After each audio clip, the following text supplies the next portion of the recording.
On today's show, we are breaking down the Noah Dobson deal. Who won the biggest trade of the 2025 NHL Draft, Montreal or the New York Islanders?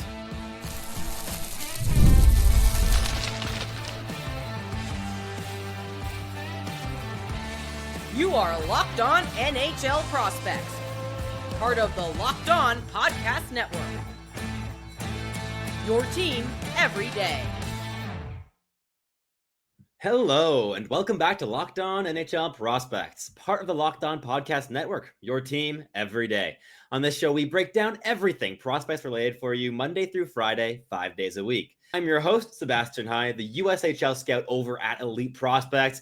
And on today's episode, we'll be looking at a really big deal that happened day one of the NHL Draft involving the Montreal Canadiens and the New York Islanders. The one big blockbuster trade in the day one draft where everyone was expecting pure chaos with top 10 picks being moved and all these big conversations happening.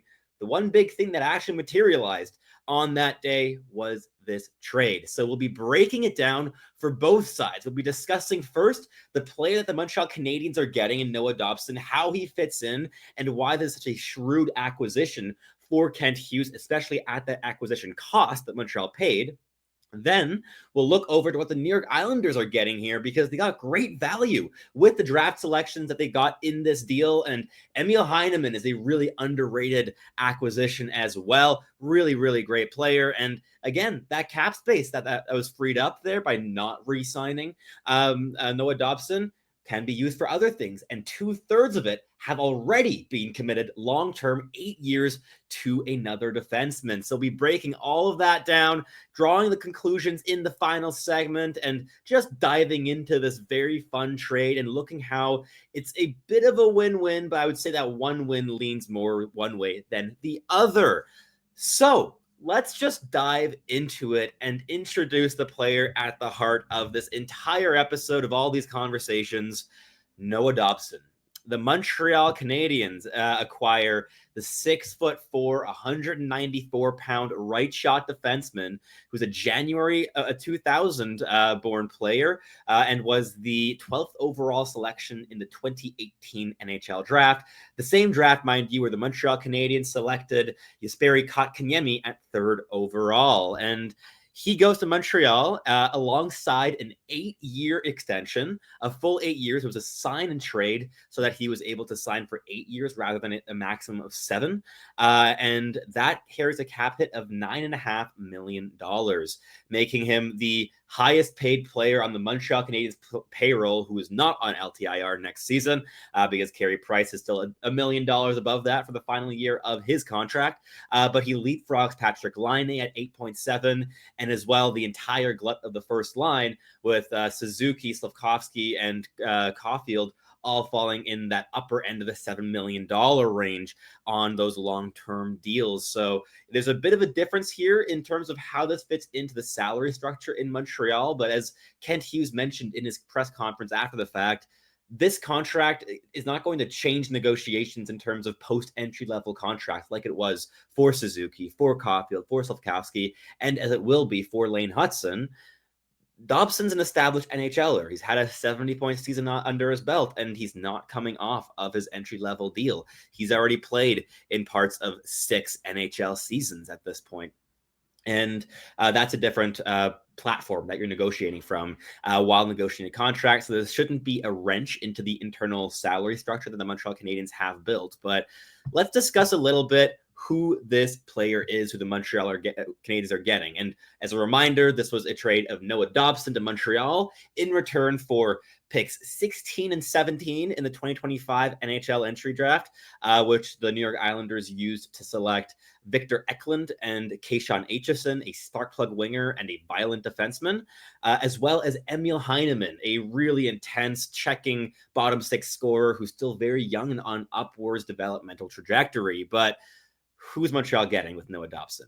You're getting a legitimate number 1 right shot defenseman. You have a player who scored 70 points just a year ago. He had a down year in terms of offensive production this past campaign, but it seriously looks like an outlier in terms of that offensive involvement. He still scored 10 goals, which was the same as the year before that when he had 70 points. And he still had 39 points as a whole this campaign. So it was just a down year for the New York Islanders. And while the offensive numbers weren't as big as had been hoped for that final year of the contract, he did really, really, really improve his defensive game. And this is, I think, something that gets flown under the radar a little bit. And even in terms of like the interviews with Noah Dobson himself or with Kent Hughes of being talked about of like, oh yeah, it was a down year for Noah Dobson. And clearly there's an internal acknowledgement of that for the player, that it was a down year for him. He has those really high goals in terms of what he can do offensively. But I don't think we should ignore the fact that his defensive game became far more active, aggressive, and effective last season. He really, really was using his range, his size, a lot more aggressively to not just keep play to the outside and to protect the middle lane, but to step up and to suffocate play, to smother the rushes, and to not just be passive and allow play to progress, but to step up and do something as well, and doing that in really well-timed moments. So his defensive effectiveness, I thought, last season took a really, really, really big rise with the New York Islanders, despite everything around him being a bit more chaotic than it had been in previous seasons. He's more of a player who contains and disrupts play rather than like killing it. Even though he's 6'4", he's not even quite 200 pounds, and doesn't play a very violent style of defending. But this fits into how the Montreal Canadiens defend. This is how players like even Kaiden Guhle prefers to do his defending. Yeah, Guhle can land a big hit. He's a physical guy. He can finish his checks. But more than anything, he's a player that wants to just angle plays towards the boards, then quick little stick lift, get the puck back and launch it back the other way, of just turning defense into offense. And I think Noah Dobson is an ideal addition for this Montreal Canadiens system. We saw how big of an impact Lane Hutson had on the way the Montreal Canadiens construct attacks from the defensive zone and progress through the neutral zone, and how much it frees up forwards to go and try to do dynamic things, and supporting them with high-end vision and playmaking coming from the blue line. Noah Dobson adds those elements as well in a very different frame than a Lane Hutson. These are different players. With Lane Hutson, you have a player who's like one of the fiercest competitors and incredibly shifty, a little bit choppy.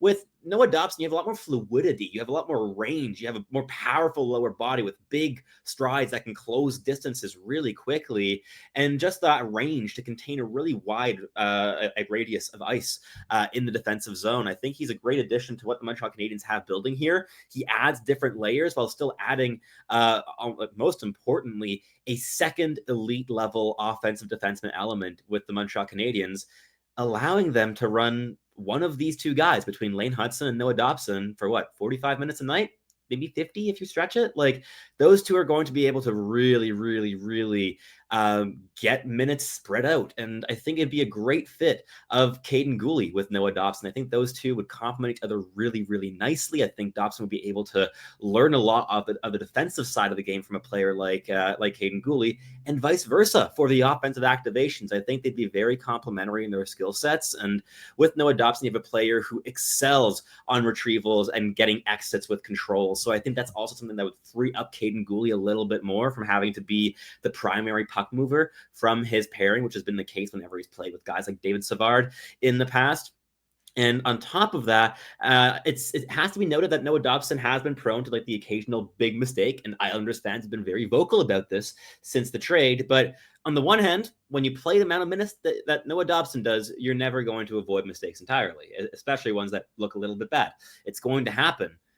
What brings me more hope is that his mistakes aren't ones that I think compound massively. When he makes a mistake, he's able to recover and catch himself. I think that he's a player that, in my viewings, at the very least, has been able to be quite composed in terms of recovering from a mistake and catching himself, and just being able to clear his head for the next shift, to just, it's a new shift, it's a new day, forget the other thing, it's in the past.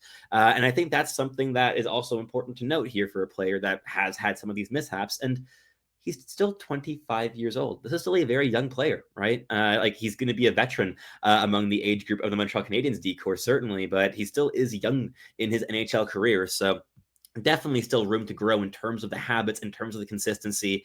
These things will improve. But I think with that heavy shot, the high-end skating, the creative playmaking, This is a special combination to have from your blue line.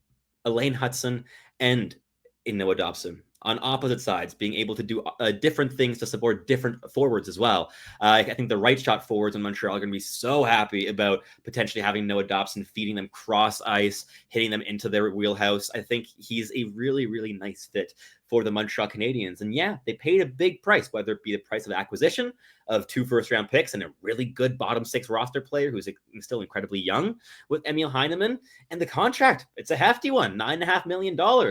But the cap is rising, and within 3 or 4 years, that $9.5 million is going to be equivalent to about $6.5 million. If that's your top pairing right shot defenseman, that's starting to look like a really good deal.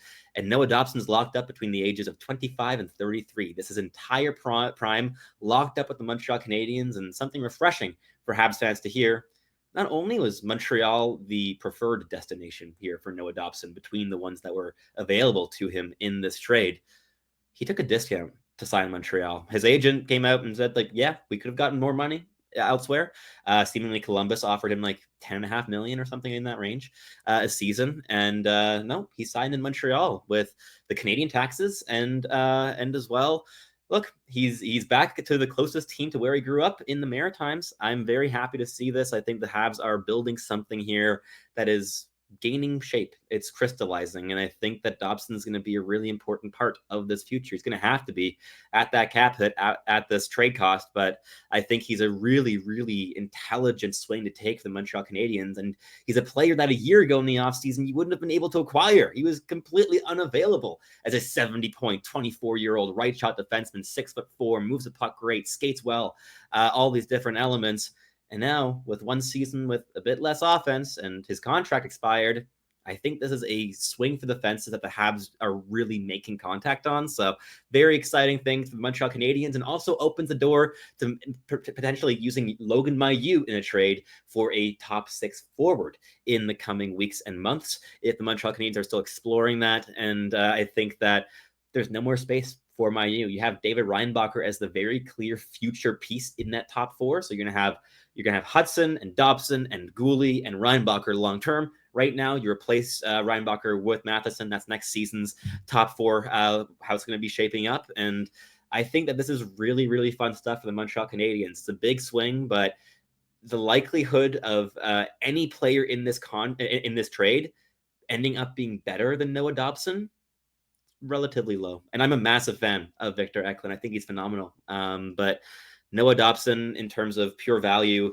literally even had my good friend and colleague over at Elite Prospects, David St. Louis, in his film room article, which I will link in the description down below, breaking down what the Habs are getting here in Noah Dobson, saying that the Montreal Canadiens may have just won the 2025 NHL Draft without making a single pick yet.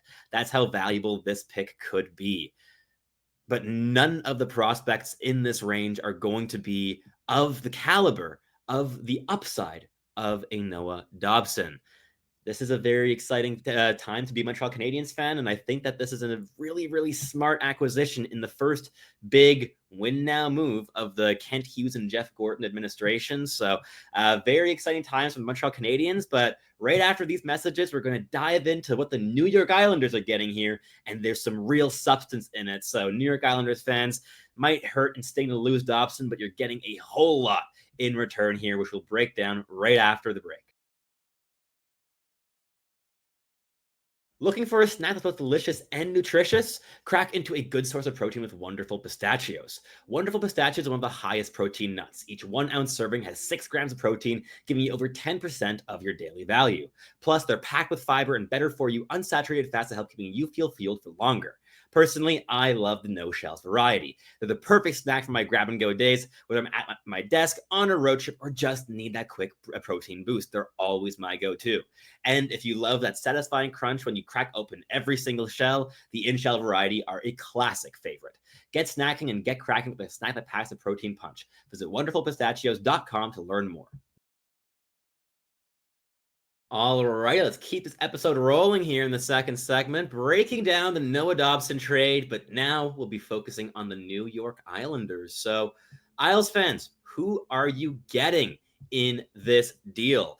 Let's start off with the perhaps most underrated part of this acquisition for the New York Islanders, and that's Emil Heineman, a player I have watched for a very long time now. I remember watching him in his draft year when he got picked up by the Florida Panthers. Then he got dealt in the Sam Bennett deal to the Calgary Flames, and then he got dealt in the Tyler Toffoli trade to the Montreal Canadiens. And then he just started developing really, really steadily. He came over to the AHL at the tail end of the 2022-23 season, and in 11 regular season games right there at the end of the year, he scored 7 goals and 9 points, just an electric start to the campaign. And last year, he even got into 4 NHL games, but spent most of the season in 23-24 in the AHL with Laval once again, scoring 15 goals and 29 points in 48 games. And then he made the team out of training camp in September of 2024 and ended up scoring 10 goals and 18 points in 62 games for the Habs. And the Habs were money with Emil Heineman in the lineup. Their losing streaks, their really, really rough patch of months came right when Emil Heineman got hit by a car in Denver, Colorado, and missed a good stretch of time. That's exactly when Montreal started struggling. And as soon as he came back to the lineup, things steadied once again. It seems that he was like the good luck charm last year for the Habs in terms of his presence often being accompanied by wins. And when he scored, it was often very clutch goals. And the production doesn't jump off the page, but he played literally exclusively 4th line minutes in Montreal between like 7 and 12 a night. And the production was solid. This guy has like second power play potential, a really heavy shot. I think that if you like a player like Simon Holmstrom, you're going to like a guy like Emil Heineman a lot as well. So I think he's a great fit for the style of players that the New York Islanders value, in that mold of guys like Kyle Palmieri in the past as well. So I think he'd be a really great fit now with the Islanders. So I think he's not a piece to overlook if you're an Isles fan, but let's talk about the big fish. And kicking it off with the 16th overall selection, Victor Eklund, a spark plug in the purest sense of the word. He's relentless, a never-ending motor, and he has very impressive contact skills. He's not the biggest guy at this point. He's 5'11", 170 as a right shot winger, can play both wings, and he's very speedy, but he's incredibly middle driven. And it's that motor, the incessant drive to attack the middle of the ice. He gets low. He's able to just play contact against bigger, heavier opposition. He's been doing it for a couple of years now and played an integral role for Jürgen IF in making it all the way to the SHL promotion finals from Hockeyallsvenskan a year ago, and then played an even more important role this season to actually qualify that and gain promotion for next season to the SHL for the historic team. I think he's going to evolve wonderfully next year as well, taking on an even bigger leadership role. And with his combination of motor and habits and flashy playmaking and handling skill, this guy is really talented. And I think that the Islanders are getting a future top 6 winger here who will be able to kind of play any kind of role you need him to, kind of in the mold of a Seth Jarvis kind of player who really elevates his line mates. And I think that he's a very exciting player to also envision in the future being sprung on the potential breakaways by on stretch passes from a guy like Matthew Schaefer. Tremendous pick here. A player who fell to them, who should not have been available at 16th overall, in my opinion. He was ranked 7th on my personal board, but he was available, and they picked him, and I think it was excellent, excellent value. And then with the next pick, at 17, the Islanders selected Kashawn Aitcheson of the Barrie Colts in the OHL, a 6'1", 198-pound left shot defenseman, very old for the draft class, just 6 days off of being eligible from the 2024 NHL entry draft. But this guy is violent. He seeks out contact, and he has an absolute howitzer of a shot as well. There's some real offensive potential with this player, both in terms of like power play one time, but also in more growth potential as a puck mover in the offensive zone. There's definitely still some decision-making qualms and immaturity in those aspects of the game for Aitcheson, and he's certainly not a perfect player who's ready to play in the NHL next season. But I think with a couple more years of development, this is a guy that you're going to want in your lineup during the playoffs. The thing that I found perhaps slightly perplexing was the following extension of Alexander Romanov for 8 years at $6.25 million. For me, Kashawn Aitcheson was a very natural replacement for an Alexander Romanov, especially after drafting Matthew Schaefer first overall. Your first pairing left shot defenseman slot is filled. You're hoping Aitcheson can be your second guy down the stretch. And now you're giving Romanov over $6 million for 8 years to play a role around that somewhere. I don't know. I think I would have tried to leverage Romanov as a trade chip for forward to just improve the scoring down the stretch as a young piece that can grow with this young core in New York. But they opted not to do that. And I think that's perhaps one of the points I want to make here for what the Islanders are perhaps like what hurts on their end from this deal is, okay, you save the Noah Dobson money. Awesome. $9.5 million. You can do loads with that. There's 3.25 left of that now with the Romanov extension. And in my opinion, Alexander Romanov is not 2/3 of the player in terms of worth on the ice compared to a Noah Dobson. So that's perhaps one element that I question slightly here in terms of how the cap space was maybe allocated that was freed up from Noah Dobson, and that's almost gone now. I mean, another $3 million you can do something with, but in terms of that long-term fit, clearly they're doubling down on that violence with Romanov. But yeah, clearly the Islanders want to have more of those hitty guys in their defensive core with both Romanov and Aitcheson. So that's all very interesting. But I'd be very curious to hear about your comments as well. If you're a New York Islanders fan, how do you find this haul for Noah Dobson? Of course, we've been hearing the rumors of a Dobson trade for quite some time now of whether he's going to sign or not, and it's seemingly just trending more and more and more towards him not re-signing in Long Island. How did your expectations of a return compare to this reality? Are you happy with what you got? Are you disappointed with it being less than what you'd hoped for? Or do you think that your team is like better off now than it was beforehand with that player, that you really believe in these players, on banking on that Romanov extension, on swinging on the talent of Eklund and Aitcheson, and going for a guy like Emil Heineman who could be a real gem on a third line down the stretch? I'd love to hear from you. But that wraps up this second segment. In the final one, we're going to wrap up with some conclusions from the trade. But first, a quick message from our sponsors here at Locked On NHL Prospects.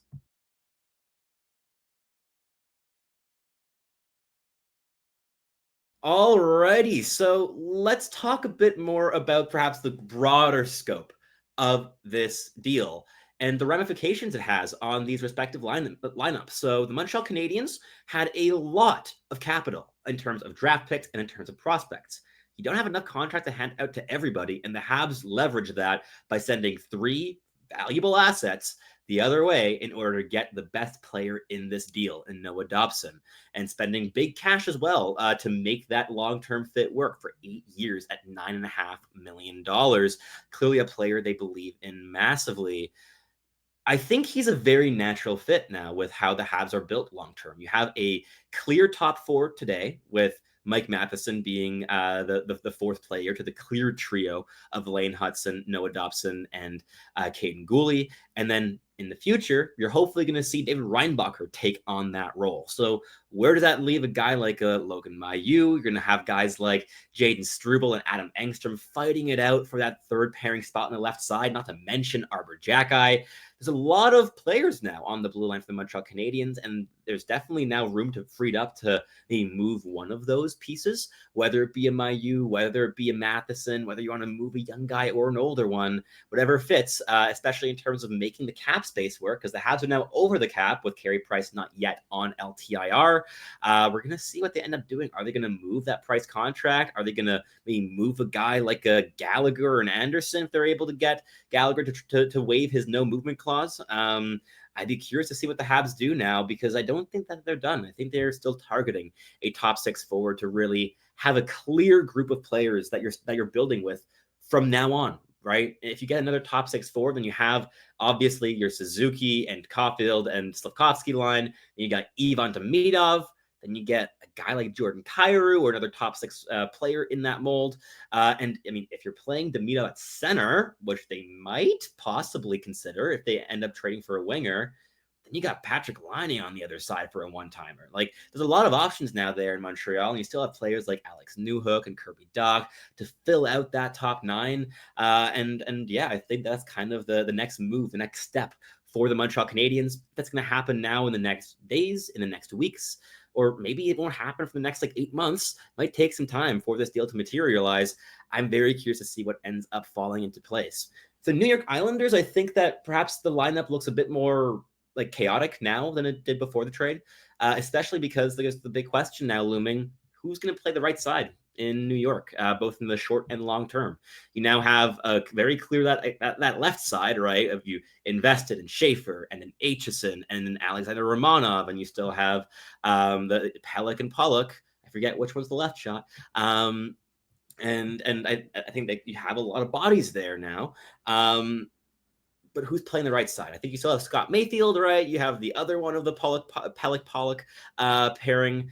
And yeah, but is that the caliber that they want to go into a season with? I'm curious to see if the Isles are going to try to make something happen to maybe buy low on a right shot defenseman somewhere to get some value back. But yeah, very interested about that, especially in terms of how the lineup is affected now by the number one defenseman leaving the Islanders organization. But as a whole, what are my trade grades here? Who wins? Who loses? I don't think that there's a pure loser here. I think in terms of the situation that the Islanders were in, that they did quite well. I mean, you're getting 2 top 17 overall picks. You're getting 2 very good prospects with those selections. You're getting above value with Victor Eklund, in my opinion, and you're getting about value with Kashawn Aitcheson in that range of the draft. So I think that the Islanders did well. I think Heineman is a really good target as well, a shrewd acquisition there for Mathieu Darche and the new New York Islanders front office.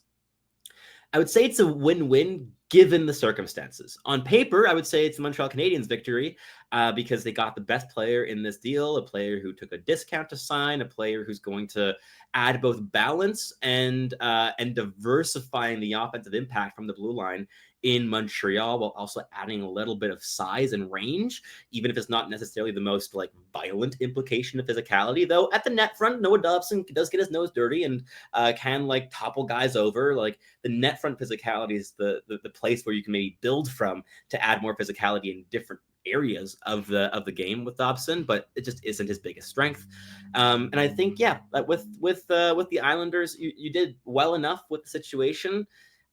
I think personally that Romanov extension is a little bit rich for me in terms of the impact that Romanov has, and using 2/3 of the cap hit that Dobson ended up taking up, which is also a contract that he probably would not have signed in with the Islanders at $9.5 million from what we've been hearing around the NHL. But still, 2/3 of that money going to Romanov and having little room to play with the rest of it now, I think stings a little bit. But still, I think that overall the Islanders did well here. You got talent, you got young talent, and I think that you took some really deft swings and some calculated swings on players that are more likely to hit than to not. So I like this deal for both parties. I think the Habs are going to be a particularly exciting team next season. And the New York Islanders, this is how you rebuild. You get these assets, you get talent like this, and you build out from there. And I think to build around guys like Matthew Schaefer, Victor Eklund, Kashawn Aitcheson could do a whole lot worse than that if you're an NHL team. So my trade grade for the Montreal Canadiens, I am giving an A+. I think that this is exactly how a team with this many assets in terms of previous draft picks and future draft picks and just high-end prospects that are young in the organization, you leverage some of those in order to get cornerstones to build around.